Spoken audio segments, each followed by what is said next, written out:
안녕하세요, 부자노트입니다. 오늘은 부동산 시장 동향을 한번 정리해보는 시간 가지면 좋을 것 같아서 영상 주제로 가져왔습니다.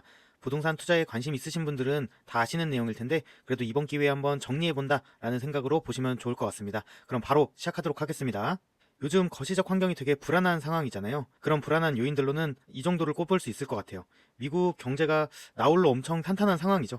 소비도 되게 잘 나오고 있고 경제 성장률도 나홀로 잘 나오고 있고, 그래서 저희 투자자들이 우려하는 것들은 고금리가 장기화될까봐 우려를 많이 하고 계시죠. 처음에는 금리 인하 시기가 좀 지연될 수 있다 이런 분위기였는데 요즘은 오히려 금리 인상을 좀 더 해야 된다라는 얘기가 나올 정도로 고금리가 장기화될 수 있다. 그래서 그런 부분을 좀 우려하고 있는 것 같습니다. 그리고 이란 이스라엘에서 나오고 있는 중동 정세 불안이 있죠. 오늘 또 이스라엘이 이란 본토를 공격했다는 소식이 나오면서 지금 주가나 유가 시장이 되게 변동성 있게 흘러가고 있는데 그런 부분이 걱정되고 있는 것 같습니다. 그리고 잊혀진 전쟁이죠. 러시아 우크라이나 전쟁도 지속되고 있는 상황이라 되게 거시적 환경이 불확실한 상황인 건 맞는 것 같습니다. 그리고 기타로 유가 불안, 뭐 전쟁들이 많으니까 당연한 부분이라고 생각이 되고, 그리고 그로 인해서 물가 불안이 지속되는 부분, 그리고 인플레이션이 지속되는 부분, 그리고 지금 환율이 되게 불안하죠. 달러가 강세로 가면서 원화나 엔화 이렇게 약세로 가고 있는데 이런 부분이 또 물가를 자극할 수 있는 부분이기 때문에 이런 요인들이 거시적 상황을 되게 불확실하게 만들고 투자 상황에 있어서도 되게 불확실하게 만드는 요인이라고 생각됩니다. 하나하나 구체적으로 보면 일단 미국 경제가 아주 탄탄한 부분, 경제 지표 같은 부분을 보면 미국 노동부 2월 졸트 지표를 보면 이 부분은 이제 예상치 가운데가 예측치고 앞에가 이제 실제 나온 수치인데 조금 적게 나오면서 그래도 노동시장이 조금 떨어지다 보니까 금리 인하를 하지 않을까 했는데 이제 비농업 부분이나 뭐 ADP 지표에서는 예상치를 훨씬 웃돌면서 노동이 아직도 강하다, 물가 상승이 우려되기 때문에 금리 인하는 조금 지연돼야 될 것 같다, 오히려 금리 인상도 고려해야 된다라는 얘기가 나오고 있는 거죠. 그리고 제조업 지수도 예측치가 48.5였는데 50.3, 50이 넘으면 이제 경제가 확장 국면으로 간다라고 보통 보는데 그렇게 50이 넘게 나오면서 경제 좋다. 그래서 GDP 1분기 예측치도 상향이 됐죠. 2.4%에서 2.8%로. 그리고 핵심이 되는 CPI, 그리고 근원 소비자 물가도 예측치보다 다 높게 나오면서 노동도 괜찮고 경제도 괜찮고 그래서 물가도 아직 높은 상황이고 그래서 금리를 조금 더 고금리로 가야 되지 않냐 이런 분위기가 나오고 있는 것 같습니다. 뉴스 기사들 보면 파월도 2% 물가 확신을 갖는데 더 오래 걸릴 것이다 라는 얘기를 하고 있고 금리 인하 전망이 흔들리고 있다. 오히려 미국 금리 6.5%까지 극단적인 예측치이긴 하죠. 어쨌든 6%, 6.5%까지 인상이 될 가능성을 언급하고 있는 거라고 보면 될 것 같습니다. 그리고 하는 총재님도 아까 말씀드렸다시피 환율이 되게 불확실하다라는 얘기하고 있고 금리 인하도 아직은 좀 남은 것 같다라고 얘기를 하고 있습니다. 이란, 이스라엘, 중동 정세 매우 불안하고 러시아, 우크라이나 전쟁도 지속되고 있으면서 이런 부분이 또 유가나 물가를 또 자극하고 있어서 이런 부분도 불확실한 요인 중 하나라고 생각이 됩니다. 이스라엘이 먼저 대사관을 공격하다던가 이런 일이 있었고 그래서 이란이 보복을 했고 오늘 또 속보로 이스라엘이 이란 본토를 공격하면서 계속 불확실한 정세가 유지되고 있는 것 같습니다. 이런 전쟁들로 인해서 처음에 이제 이란이 보복을 하면서 유가가 거의 90달러 갈 수도 있다라고 했다가 확전은 안 될 것이다라고 하면서 시장이 좀 안도했죠. 그래서 85달러 이하로까지 내려갔었는데 이스라엘이 다시 이란 본토를 오늘 속보로 공격했다는 소식이 나오면서 다시 급등하고 있는 모습입니다. 변동성이 엄청 큰 상황이다라고 보시면 될 것 같습니다. 물가가 지속적으로 불안한 상황이죠. 한국 소비자 물가도 높은 상황에서 금리를 올리면서 빠르게 잡히면서 2%대까지 갈 수도 있겠다 했지만 재차 상승을 하면서 3% 초반대, 그래서 목표치인 2%대까지 못 가고 있는 상황입니다. 특히 장 보시는 분들은 신선식품 물가 매우 높은 상황이죠. 그리고 아까 말씀드렸다시피 전쟁으로 인해서 유가도 되게 불안한 모습이기 때문에 다시 물가가 재차 3% 이상으로 올라갈 수 있겠구나, 이런 불확실성이 높아진 것 같습니다. 미국 CPI도 관심 있게 보시잖아요. 똑같이 한국처럼 9%까지 올라갔다가 빠르게 낮아지면서 2%대 가면 이제 올해는 금리 인하를 3번 정도 하지 않겠냐라는 예측이 있었지만 재차 오르면서 3.5% 똑같이 2%대로 못 가고 있는 상황이다 라고 보시면 될 것 같습니다. 인플레이션이 지속될 우려가 계속 커지고 있죠. 유가뿐만 아니라 뭐 구리, 카카오, 요즘은 커피, 모든 원자재가 상승하고 있으면서 물가가 쉽게 잡히기 어려울 거고 이런 인플레이션 시대가 아예 뉴노멀이 되는 거 아니냐라는 얘기가 지속적으로 나오고 있습니다. 초반에도 말씀드렸다시피 환율이 매우 불안한 상황이죠. 환율이 지속적으로 오르면서 1,400원을 터치했다가 그 다음에 쭉 내려왔는데 이 내려온 부분은 이제 외환 당국에서 적극적으로 개입을 했죠. 그리고 한일 공동으로 외환 시장에 개입을 하겠다라고 발표를 하면서 더 내려갔었다가 그리고 오늘 이스라엘의 공격 얘기가 나오면서 다시 1490원 이상대로 올라온 것으로 확인이 되고 있습니다. 그만큼 환율도 불안하고, 그럼 환율 불안한 부분이 또 수입 물가로 또 돌아오기 때문에 지금 불안한 상황이다 라고 보시면 될 것 같습니다. 이렇게 거시적인 환경이 되게 불안한 상황인데, 그럼 실질적으로 부동산 시장 동향은 어떻게 되고 있냐? 요약해보면 상급지들은 신고가를 갱신하고 있고, 하급지들은 가격이 상승하고 있진 않지만 급매 수준 가격 그리고 소폭 상승한 가격에서 거래량이 늘고 있다라고 요약해보면 될 것 같습니다.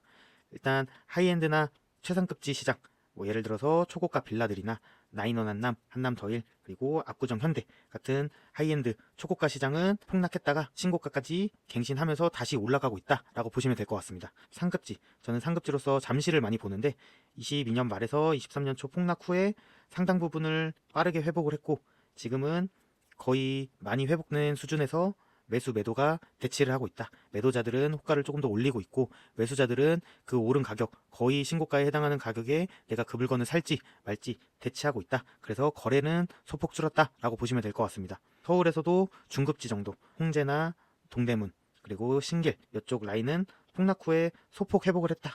하지만 상급지, 잠실만큼 회복한 수준은 아니다라고 보시면 될 것 같습니다. 이전 영상에서도 말씀드렸지만 저는 지금은 중급지 정도를 보는 게 낫지 않을까. 이런 유동성이 다시 화폐가 늘고 있는 상황인데 온기가 만약에 퍼진다면 상급지만큼 회복을 따라갈 수 있겠다. 시장이 갭을 메우지 않겠냐? 상급지만큼 덜 회복된 중급지 단지들 잘 보고 매물 잘 잡으면 갭을 메우면서 안정된 수익을 확보하고 투자할 수 있지 않겠냐라고 생각하는 상황입니다. 요약에서도 말씀드렸다시피 하급지는 가격 상승은 아니다. 급매 수준 가격 그리고 저가 수준에서 거래량을 늘리면서 시장이 조금 더 온기가 나오고 있는 상황이다. 아직 가격 회복된 상황은 아니다 라고 보시면 될 것 같습니다. 이외에도 뭐 빌라, 비아파트 시장 얘기도 많이 나오고 있고, 재개발, 재건축 같은 정비사업 관련된 얘기들도 많이 나오고 있고, 공사비 인상과 분양가 상승, 그리고 전월세 얘기, 그리고 공급 부족한 걸 얘기하는 거죠. 그리고 수도권 지방시장 어떻게 될 것인가, 이런 부분에 대해서 기사들이나 지표 보시면서 얘기 드리도록 하겠습니다. 일단 처음 말씀드린 건 하이엔드나 최상급지 시장, 압구정 현대도 100억이 넘었다, 115억 신고가 기사들이 나오고 있죠. 이 물건 자체는 아마 펜트하우스 배정 물량인 것 같아요.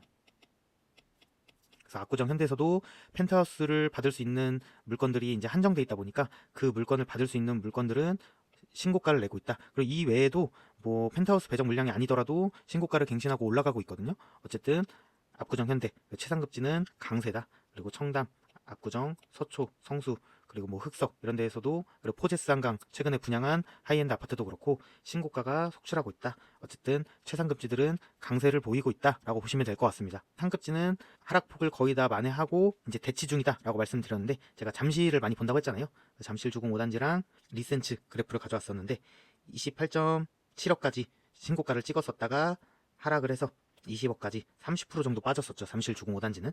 그랬다가 8억 7천 정도가 빠졌었는데 7억을 회복하면서 플러스죠. 플러스 35%까지 회복하면서 현재 27억대까지 올라왔다. 그 다음에 27억대에서 거래를 할지 말지 매수가 대치를 하고 있는 상황이다. 그래서 거래는 소폭 이전보다 한창 올라올 때보다는 좀 줄었다라고 보시면 될 것 같습니다. 옆에 리센츠도 26억까지 찍었다가 20억까지 6억 23%가 빠졌다가 5억이 상승하면서 25% 올랐다. 현재 매물은 한 25억대 내외로 형성되고 있다라고 보시면 될 것 같습니다.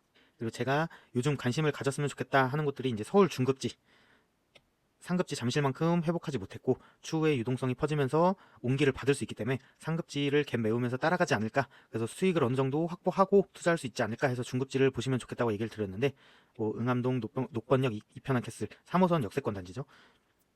11.8억에서 25평인데 8억까지 32% 떨어졌다가 18% 정도만 회복한 상황. 그래서 9억대다. 조금 10억, 11억 정도까지는 올라갈 수 있지 않을까라고 생각하고 있습니다. 그리고 싱글 센트럴 자이, 싱글 뉴타운이죠. 16억 8천까지 갔다가 28% 정도 하락해서 12억 됐다가 현재 2억 정도만 회복한 상황, 16% 회복한 상황. 이런 두 단지뿐만 아니라 중급지 단지들 중에서 이런 그래프를 보이고 있는 단지들이 많거든요.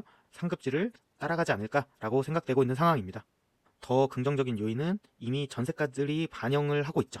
매매가는 상급지만큼 회복하지 못한 상황에서 전세가가 조금씩 상승하면서 갭도 줄여가고 있고, 그리고 실거주 수요가 탄탄히 받치고 있는 모습이거든요. 기사도 보면은 여기는 가재울 뉴타운 예시가 나왔네요. 그래서 전세 매물이 빠르게 감소하고 있다. 그래서 전세 매물은 감소하고 있고 지금은 아직 갱신을 선호하고 계시거든요. 기존 세입자들이. 근데 여기에 전세 수요가 좀만 더 붙으면 매물도 없는 상황에서 전세가 상승이 더 나올 수 있다. 그러면 전세가가 상승하면서 매매가를 밀어 올리지 않을까라는 예측이 되고 있는 상황입니다. 어쨌든 중급지는 매매가도 많이 상급지만큼 회복 안 한 상황에서 전세가도 잘 밀어 올릴 여건이 충족되고 있다라고 보시면 될 것 같습니다. 그리고 아파트 거래량이 늘고 있죠. 24년 3월 같은 경우에는 3,500건이 조금 넘은 걸로 나오고 있는데 이는 한창 시세가 작년에 회복됐던 작년 중반부 거래량이랑 비슷한 것으로 보입니다. 그리고 이런 거래량들이 뭐 송파구도 많이 나오긴 했지만 점점 퍼져나가는 모습이에요. 파란색보다 초록색이 이제 거래량 비율이 조금 높은 동네라고 보시면 될 것 같은데 24년 2월 기준으로 뭐 마포구도 많이 늘었고 뭐 영등포구, 동작구도 많이 늘었고 그리고 동대문구 그리고 강동구도 많이 늘었고 하남시도 많이 늘었고 상급지도 거래량이 좀 되고 있지만 송파구 같은 경우도 많이 되고 있지만 예전보다는 좀 더 거래가 퍼지고 있는 상황이다. 그리고 노원구도 최근에 거래가 많이 되고 있다는 얘기가 들려오거든요. 어쨌든 거래량은 하급지로 점점 퍼지고 있다. 하급지는 가격이 상승하진 않았지만 거래량을 늘려가면서 부동산 온기를 보여주고 있다라고 보시면 될 것 같습니다. 여러 기타 이슈들에서 한번 얘기를 드려보면 빌라 시장은 아직 안 좋은 상황을 유지하고 있죠. 빌라도 그렇고 오피스텔도 그렇고 지금 전세 사기 이슈도 있다 보니까 전세가 소형 아파트로 몰리면서 빌라는 전세는 잘 안 나가는 상황. 그래서 전세가 많이 안 좋은 상황이죠. 그리고 허그 126% 룰도 아직 있어서 그리고 공시지가도 올해 많이 안 오르다 보니까 역전세도 아직까지 나오고 있는 상황이고 그리고 시장에 가보면 재개발 구역이 지적되는 곳들 이외에는 아직도 좀 내고를 해서 팔려고 하시는 분들이 많은 상황이에요. 그래서 그런 부분에서 매물을 잘 잡으면 저는 또 기회가 있다고 생각을 하거든요. 어쨌든 좋은 상황은 아니다라고 보시면 될 것 같습니다. 재개발 재건축 현장들이 이제 공사비 상승 때문에 추가 분담금이 늘다 보니까 다 멈추고 있는 상황이죠. 대표적으로 상계 2구역도 어쨌든 공사비 이슈 때문에 갈등이 생겨서 이렇게 조합장 해임도 나오고 이런 거기 때문에 결국은 공사비 그리고 거기서 생기는 분담금 이것 때문에 갈등이 늘고 있고 이런 갈등이 늘면 늘수록 서울에는 공급할 수 있는 방법이 재개발 재건축밖에 없다 보니까 공급이 추후에도 줄어들 수밖에 없는 상황이다라고 보시면 될 것 같습니다. 그렇게 공사비가 늘고 추가 분담금이 늘다 보니까 그리고 인플레이션이 더 가속화되고 모든 원자재가 상승하다 보니까 분양가가 지속적으로 오르고 있습니다. 그래서 이런 상황에서는 부동산 가격이 떨어지기는 쉽지 않은 상황으로 가고 있는 것 같아요. 그리고 정비 사업지들도 다 사업이고 분담금을 어느 정도 만회해야 되다 보니까 후분양 단지들도 많이 늘었죠. 후분양 단지가 늘면 늘수록 새로 분양으로서 내 집 마련하시려는 분들은 계속적으로 진입장벽이 생기는 거다 보니까 그런 부분도 분양가 상승 효과를 주고 있다라고 보시면 될 것 같습니다. 그리고 분양가 상승, 전세가 상승 때문에 탈서울화가 가속화되고 있다라는 기사들도 계속 나오고 있는 상황입니다. 저는 이 부분이 제일 걱정스러운데 지금 전세는 전세 사기 때문에 소형 아파트로 가면서 아파트 전세 상승의 여건을 마련해주고 있고 반대로 빌라나 오피스텔 같은 경우에는 월세 수요가 또 상대적으로 몰리다 보니까 월세가 너무 빠르게 올라가고 있는 상황이에요. 비싸도 월세 살겠다. 오피스텔도 그렇고 빌라들도 월세가 많이 오르고 있고 이런 월세가 뭐 무한정으로 상승할 수 있는 부분이 아니다 보니까 월세가 어느 정도 계속 상승하다 보면 다시 또 전세로 올 수밖에 없거든요. 서울의 반은 이런 비아파트 시장이 살아야 되는 부분이다 보니까 되게 힘든 상황이다. 저소득층이나 이제 학생층들이 월세로 조금 힘든 상황이 올 거다라고 생각이 됩니다. 많이 걱정이 되는 상황이에요. 그리고 이렇게 되다 보니까 계속적으로 얘기가 나오는데 공급이 앞으로 계속 축소가 될 거다. 그리고 이미 주택 인허가가 많이 감소를 했죠. 그래서 이런 부분들이 25년, 26년 계속 나올 수 있다 보니까 되게 주택 절벽이 올 수밖에 없는 상황이죠. 그리고 아파트만 저희가 지금 걱정을 하고 있는데 지금 월세 상승이 나오고 있는 빌라나 오피스텔 부분도 더 착공을 할 수 없는 상황이다. 오히려 아파트보다 더 힘든 상황이다. 아예 반대로 가고 있죠. 그나마 아파트는 재개발 구역들도 많이 지정하고 있고 지원책들이 많이 나오고 있는 상황인데 비아파트는 역대급으로 축소가 되고 있죠. 이런 부분들이 다시 또 월세 상승 그리고 신축 희소성을 만들어낼 수 있는 부분이고 그 다음에 어느 정도 가다 보면 또 전세 상승으로 나올 수 있는 부분이다 보니까 되게 우려가 되는 상황이다 라고 보입니다. 수도권과 이제 지방에 대해서도 마지막으로 한번 말씀드려볼까 하는데 지금 경기도권에서도 가장 분위기가 좋은 건 수원이죠. 영통 자이 10억 분양가가 완판한 데 이어서 8달 쪽에 펠로시드 9억 분양가까지 완판을 하면서 분위기가 좋은 상황이고 이런 분위기 좋은 게 주변으로 퍼지면서 지금 투자자분들도 수원에 관심을 갖고 있고 수원에 슬슬 투자해도 괜찮겠다라는 얘기가 나오고 있는 것 같습니다. 근데 저는 개인적으로 아직은 수원 같은 곳에 들어가는 투자금에 비해서는 서울이 좀 더 메리트가 있다고 생각을 하고 수원이나 뭐 동탄 이렇게 경기도권에서도 유망한 지역들은 아직은 좀 더 분위기를 보고 들어가도 된다라고 생각이 듭니다. 서울 같은 경우에는 투자를 해도 언제든 거래 반응이 다시 나오고 수요가 많은 데 비해서 경기도권은 인기 있는 지역도 한번 매수세가 끊기면 다시 돌아오는데 조금 시간이 걸리거든요. 그러니까 확실히 분위기 그리고 호가 거래가 조금 더 상승하는 거 매매가가 상승하는 거 보고 들어가도 늦지 않겠다라고 생각하는 편입니다. 경기도권까지는 이런 상황인데 지방은 아직도 좋지 않은 모습을 보이고 있다. 그래서 저는 아직은 지방 갈 타이밍은 절대 아니다라고 생각을 합니다. 이런 유동성 같은 부분이 지방까지 퍼지는 데는 아직 경기도권이나 인천도 많이 퍼지지 않은 상황에서 지방까지는 가기 어렵고 그리고 향후 양극화 기조가 더 심해질 거라고 저는 판단이 되거든요. 사업성 때문에 그리고 인구 감소도 그렇고 그러니까 결국은 지금은 서울 봤으면 좋겠고 조금 더 수도권이 괜찮아지면 그때 수도권 봐도 괜찮고 그 다음에 시장 상황에 따라서 지방을 보는 게 어떠냐라고 생각하는 편입니다. 마지막으로 지금 부동산 시장에 대한 제 개인적인 평가를 통해서 요약을 해보자면 저는 조금 더 심플하게 생각할 필요가 있는 시기라고 생각을 해요. 요즘 너무 알 수 없는 요인들도 많고 불안을 자극하는 요소들이 너무 많다 보니까 저는 지금 서울 같은 경우에 재개발 피가 많이 하락한 구역이라든지 기축 아파트 같은 경우에는 중급지 단지들이라든지 투자를 해야 된다고 생각하는 편이거든요. 근데 너무 뭐 전쟁이라든지 뭐 금리 이런 변수들이 너무 많다 보니까 그런 투자에 대해서 너무 고민하고 투자를 못 하시는 분들이 많은 것 같아요. 그래서 저는 지금은 조금 더 심플하게 생각할 시기다라고 생각을 하고 그런 알 수 없는 요인들에 대해서 너무 고려하지 말자라고 얘기를 드리고 싶습니다. 중동 전쟁 어떻게 될지 그 누구도 모릅니다.